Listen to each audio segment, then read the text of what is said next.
With the rising temperatures affecting the ozone layer, the glacial poles of the world are melting, which coupled with human growth and evolution is affecting biodiversity the most.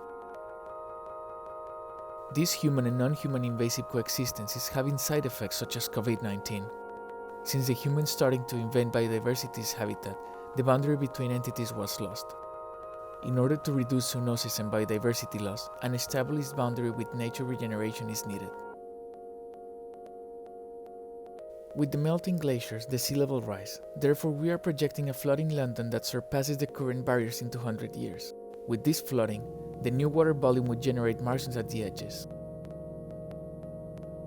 A marshland eventually works as a biodiversity generator. Its nutrient distribution between water microorganisms that travel through the soil can grow vegetation suitable for animal species development.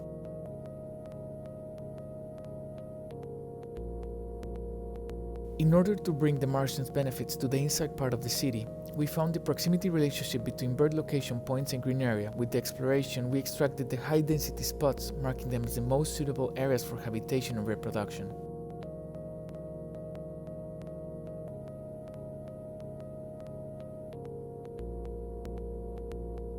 Due to the slime mold's properties to find the optimal path and its intelligence connecting food sources, the optimal locations were used as an input for experimenting with slime mold as a biocomputer.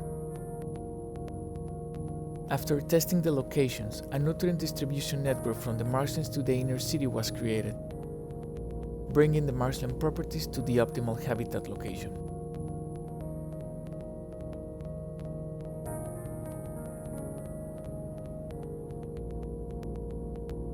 The slime mold's new network was then applied into the London terrain, and using a generative adversarial network, we generated an eroded morphology that takes the marshland properties and redistributes them along London, thus creating the Marshland City. A formation that changes with time and height, recreating a marshland typology combined with the human infrastructure. This results in a new type of interaction, whereby providing the non-human the necessary resources to be self-sustained, the bridge to the human infrastructure is reduced. This post-natural city shows a 31% growth of green area, but maintains a delimited boundary between entities. The marshland distribution within the city helps to repopulate the biodiversity loss by bringing the nutrients that microorganisms require in order to grow.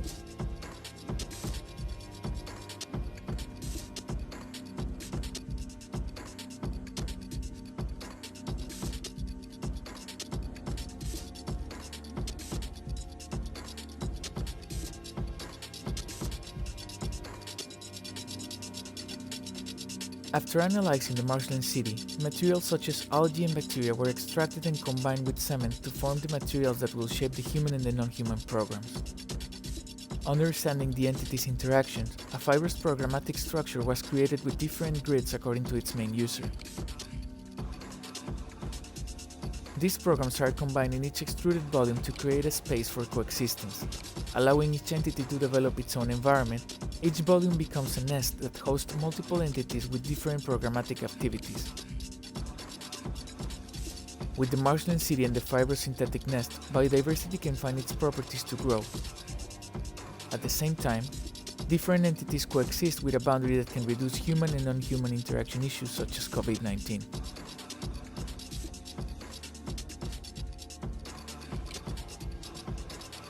The fibrous synthetic nest allows human on the inside and non-human on the outside.